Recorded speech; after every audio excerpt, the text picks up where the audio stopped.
rioters on the streets. But in fact, these are militiamen with their own alarming agenda. We were witnesses to this extraordinary development. A major US city in the hands of self-confident and heavily armed militias, with police and civic leaders nowhere to be seen.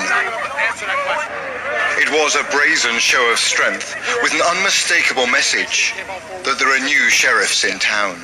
Rioting and burning and looting is not going to answer that question. Angry Viking is a militia commander who told me he wants dialogue.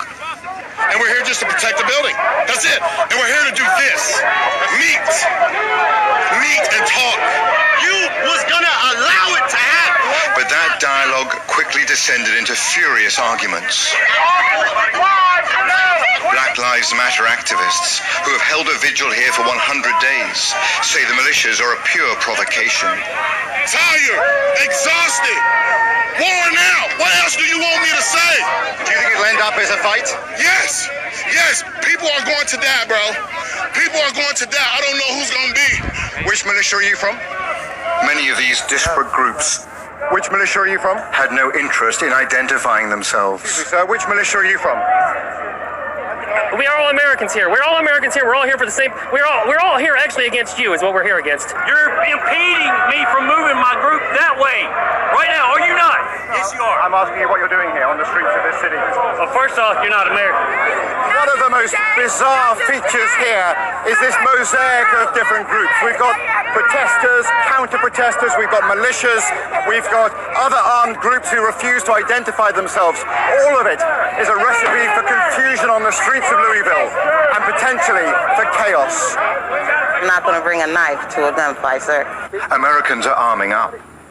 Nadia Ford, a grandmother, arrived here with multiple weapons to confront the white militia. We've tried peaceful for years upon years, and it has gotten us nowhere. They murder us for being peaceful. So only when we stand up do they maybe take us seriously. And that's what we're going to do. We're going to stand up against this hate in America. Eventually, some police did break cover, and this civil rights lawyer, heavily armed himself, said his aim was to run the militias out of town amid multiple threats to his life. They said they're going to blow out the back of my brains and they'll find out where I live, etc., etc. Where is America that a lawyer has to walk the streets with body armor, a pistol, and a long arm? Thank you. Well, because I'm going to defend myself, and I'm not going to be shot down in the streets. America's militias are emboldened at this volatile moment, emerging out of the shadows in a way I have never seen before. When I move you to the street, you will load your weapon.